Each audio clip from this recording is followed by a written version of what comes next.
CMF Phone 1 has finally launched in India at 15,999 and this is our full review with both pros and cons. Let's get started.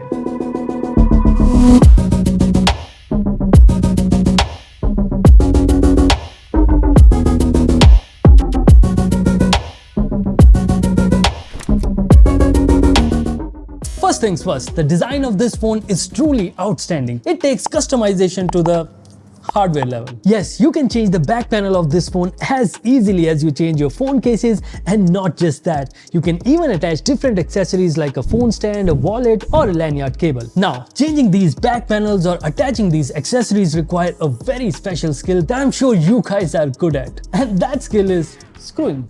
Just place your phone like this, unscrew these 4 screws, remove the dial, take out the SIM tray and remove the back panel like this. Be careful with the last step though, as it requires a little bit of force. Now you can just pick the color and finish you like, slap it on, and you now have a completely different color phone. The black and light green have a plastic finish, while the orange and blue have a vegan leather finish. And you can even get creative by mixing and matching different colors to stand out. And this knob is not for volume. It's actually for attaching accessories. You just need to replace it with the accessory that you want to attach. This is how the lanyard and the stand attaches, and for the card case, both the knob and the screws are put in use. Since the magnets are circular, even the official MagSafe accessories attaches to it quite nicely. By the way, this back panel costs 1499 rupees and you get these 4 color options. And the accessories cost 799 rupees each. Now, the cost of back panel is still okayish, but the accessories are way overpriced. I wish they were priced aggressively. And if you're wondering, you don't get this screwdriver plus SIM ejector tool with the phone. You get it with these additional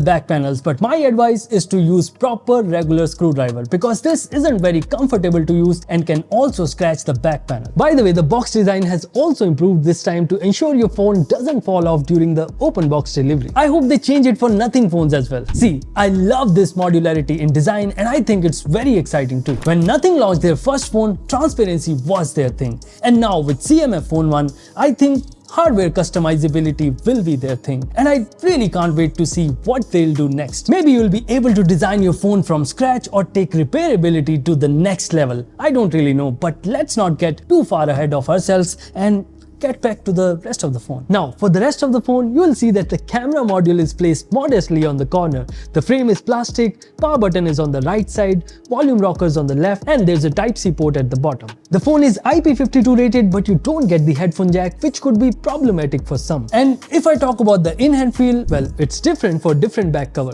Vegan leather feels softer, while plastic is more grippy, although it's as boxy as any other phone in this segment. It's also quite thick and heavy compared to other phones, but doesn't feel uncomfortable at all. All in all, the design of this phone stands out and it's really exciting. But let's talk about the display now. On the front, it's a pretty good AMOLED panel with a 120Hz refresh rate, and I didn't face any visibility issues even in harsh sunlight as it gets plenty bright. But I did find the multimedia experience on this to be lacking. See, I was okay with not having HDR on Netflix, but not having stereo speakers in this budget in 2024 feels odd. Although it does get very loud, but the placement is such that you tend to block it while holding, so you have to be careful. Apart from that, the in-display fingerprint scanner works well, but there's no rain touch like feature, so you can't use it with wet hands, and there's no AOD as well. Lastly, the bezels are slightly thicker than Poco X6, and there's this metal ring around the front camera that we usually see in Samsung phones to differentiate their budget phones from flagship ones, but I'm not sure of its purpose here. And yeah, the display is protected by Dragon Trail Pro. All in all, the display is pretty good for normal usage, but there's a cost cutting in terms of speakers. Now, when it comes to the haptics, Nothing hasn't specified which vibration motor they are using, but the haptic feedback is decent. You get good feedback while typing, but it's not integrated within the UI, so you don't feel it while swiping through recents menu or even volume or brightness slider. Now, let's talk about the software because that stands out big time. This is one of the rarest phone under 20k that doesn't come with any bloatware or ads and doesn't even try to trick you while setting up the phone. It just keeps things simple, and that makes me wonder, it's funny how keeping things simple is actually the hardest. And it's not just the cleanest, it's also quite feature packed as you get all the features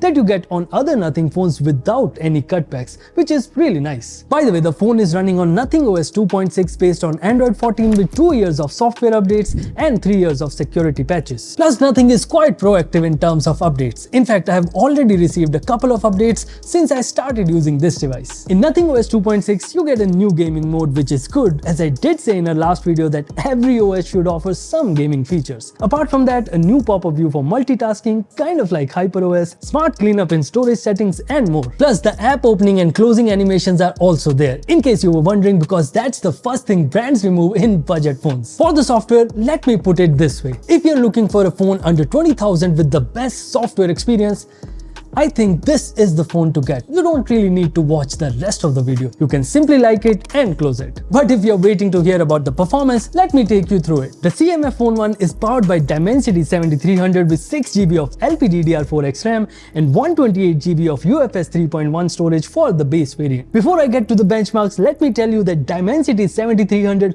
is not an upgrade over Dimensity 7200. It's in fact a rebranded 7050 with slight upgrade in NPU. Smartphone processor naming is all over the place. Sometimes it feels like a deliberate attempt to mislead users.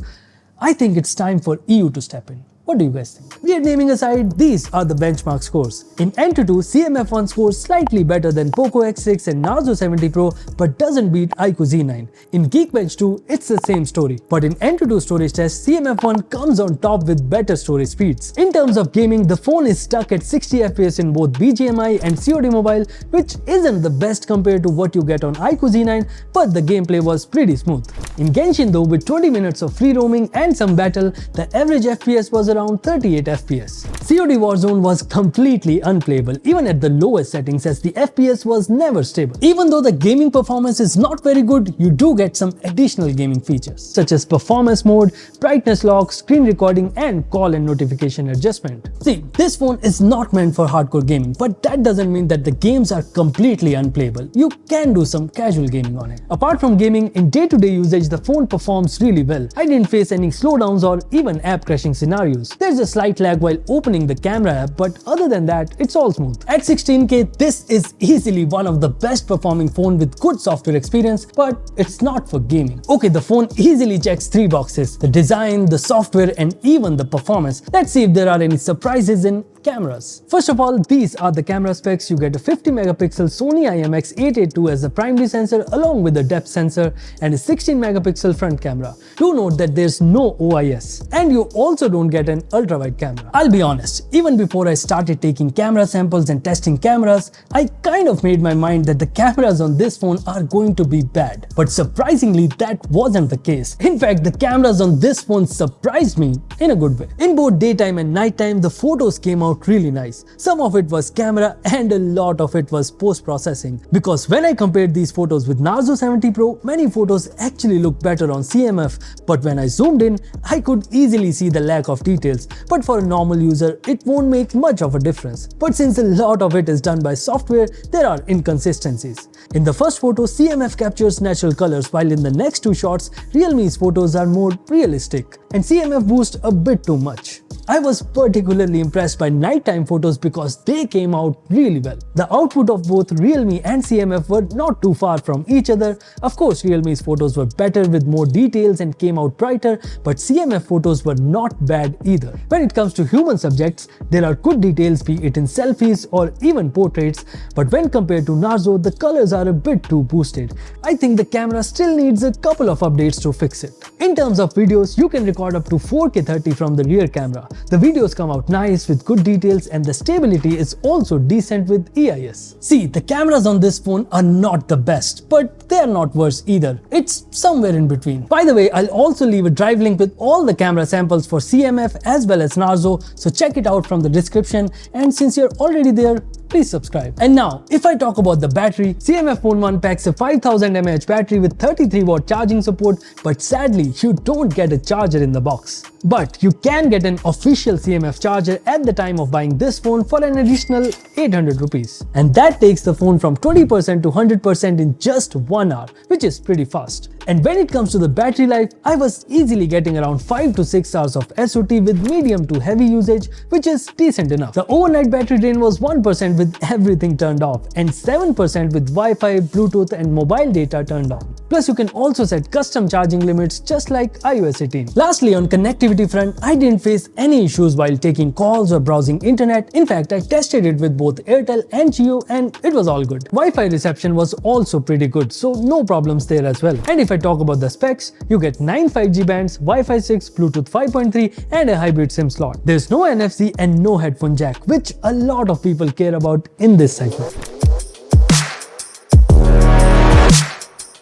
Now, the big question, should you buy this phone? At 16,800 with charger included, this phone brings a lot to the table. It has a very unique customizable design that no other phone offers. The absolute best software experience, pretty good performance, great display, satisfactory battery life and decent cameras. Of course, the lack of stereo speakers and OIS is an issue along with the missing headphone jack, and the accessories are also quite costly, but other than that, CMF Phone 1 ticks all the boxes and is in fact a pretty good option. Okay, so if you're looking for an overall good smartphone in 15K to 20K segment with good software experience, I think you can very well go with the CMF Phone 1. So that's it from my side. I hope you find this video useful. If you did, press that like button. By the way, I'll also be there in the comment section for the next 1 hour, so if you guys have any more questions, feel free to ask and I'll answer those. Thank you for watching and I'll see you in the next one.